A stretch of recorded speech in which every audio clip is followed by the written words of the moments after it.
ශ්‍රී ලංකා ඉතිහාසය විශේෂයෙන්ම පොළොන්නරු යුගය ගැන කතා කරද්දී අපේ මතක තියෙන්නේ බලවත් රජවරුන්. හැබැයි අද අපි කතා කරන්න යන්නේ ඒ දේශපාලන කුණාටු මැද නොසලී හිටපු හරිම අපූර්ව පාලිකාවක් ගැන. ඒ තමයි කල්යාණවතී රැජින. ඉතින් මෙන්න ප්‍රශ්නය හැම තැනම බලාරගල යුද්ධ මේ වගේ දරුණු කාලෙක එක රැජිනක් කොහොමද සාමය ගෙනාවේ? ඇයගේ රහස මොකක්ද? අන්න ඒ කතාව තමයි අපි අද හොයා බලන්නේ. හොනයි. කල්යාණවතී රැජිනීගේ කතාව හරියටම තේරුම් ගන්න නම් අපි මුලින්ම බලන්න ඕන ඇය බලයට එනකොට රට තිබුණේ මොන වගේ තත්වයකද කියලා. ඒක ඇත්තටම හරිම කැළඹිලි සහිත කාලයක්. හරි. අපි දැන් පොඩ්ඩක් කාලතරණය කරමු. අපි ඉන්නේ 13 වෙනි සියවසේ මුල්ම කාලය. පොළොන්නරුවේ හිටපු මහා බලසම්පන්න පාලකෙක්, ඒ කියන්නේ නිශ්ශංකමල්ල රජතුමා මක් මිය ගියපු කාලය. ඇත්තටම කිව්වොත් මේ කාලය තමයි පොළොන්නරු යුගයේ පරිහානියේ ආරම්භයේ විදියටත් සැලකෙන්නේ. ඒ කාලේ රාජධානිය තිබුණේ හරිම අස්ථාවර තත්වයක. සිංහාසනෙට එකාපිට එකා යනවා යනවා වගේ. මේ නිසා රජමාලිගාරු ඇතුළේම දරුණු බල අරගල ඇති වුණා. ඒ මදිවට දකුණු ඉන්දියාවෙන් ආක්‍රමණය එයි කියන බයත් නිතරම තිබුණා. මුළු රටම තිබුණේ ලොකු අවිනිශ්චිතතාවයකින්. ඉතින් මේ වගේ මහා අවුල් ජාලයක් මැද්දේ කොහොමද කල්යාණවතී රැජිනිය සිහසුනටපත් උනේ? ඇත්තටම කල්යාණවතී කියන්නේ රාජසභාවට ආගන්තුක කෙනෙක් නෙවෙයි. ඒ තමයි අර බලවත් නිශ්ශංකමල්ල රජතුමාගේ අගබිසව.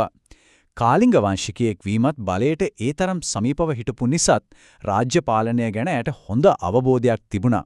හැබැයි ඇය බලයට ආවේ නිකම්ම නෙවෙයි. ඒක ලොකු දේශපාලන සැලැස්මක ප්‍රතිඵලයක්. ඒ කාලේ හිටපු ආයිස්මන්ත කියන බලවත් සෙනෙවිය තමයි මේකට මූලිකත්වයක් ගත්තේ. සමහර විට යාට තේරෙන්නේ නැති මේ කැළඹිලි සහිත කාලය සංසුන් කරන්න ඕන තවත් යුදකාමී රජ කෙනෙක් නෙවෙයි, ඒ වෙනුවට මිනිස්සු ගරු කරන ධාර්මික පාලිකාවක් කියලා. ඒ කාලේ තිබුණු අස්ථාවරත්වය කොච්චරද කියලා මේ බලන්න. ඇයගේ ස්වාමි පුරුෂයා නිශ්ශංකමල්ල රජතුමාගෙන් පස්සේ සහස්සමල්ල වගේ රජවරු අවුරුදු 2ක් වගේ පොඩි කාලයයි බලේ ඉඳලා තියෙන්නේ. අන්න ඒ වගේ වේගවත් බලපෙරළි මැද්දේ තමයි කල්යාණවතී රැජිනී බලයට එන්නේ. ඇයගෙන් පස්සෙත් තත්ත්වය ලොකුවට වෙනස් වුණේ නැහැ. එහෙනම් අපි බලමු ඇයගේ පාලන කාලය ඇත්තටම කුයි වගේද කියලා. ඒ අවුරුදු 6 ඇතුළත වුණු විශේෂත්වය මොකද්ද?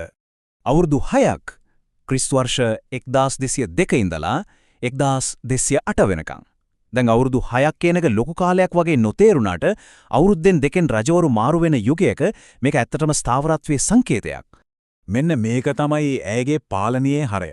අනෙත් හැමෝම දේශපාලන ගැටුම්වල යුද්ධවල පැටලිලා ඉද්දී ඇයගේ පාලනයේ සම්පූර්ණයෙන්ම වෙනස් පාරක.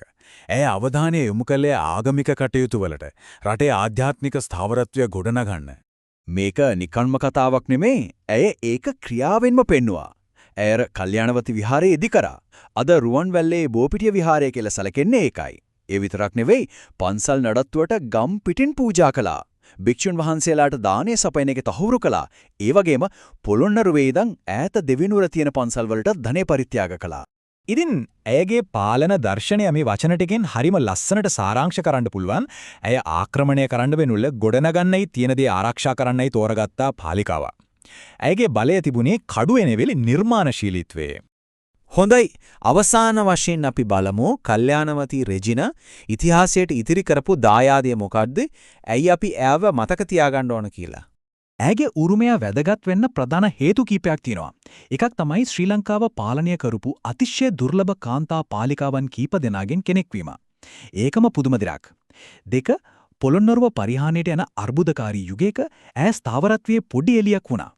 ඒ වගේම සමහර විට වැදගත්ම දේ තමයි ඇය ඔප්පු කළා සැබෑ බලේ හැම විටම කඩුවෙන් ලැබෙන්නේ නැහැ. ඒක ශ්‍රද්ධාව, පරිත්‍යාගය සහ සංරක්ෂණය තුලිනුත් ගොඩනගන්න පුරුවන් කියලා. ඉතින් කල්යාණවතී රැජිනගේ කතාව අපි හැමෝගෙම හරිම වැදගත් ප්‍රශ්නයක් අහනව නේද? සැබෑ නායකත්වය කියන්නේ ආක්‍රමණය කරන එකද? නැත්නම් තියෙන දේවල් ආරක්ෂා කරගන්න එකද?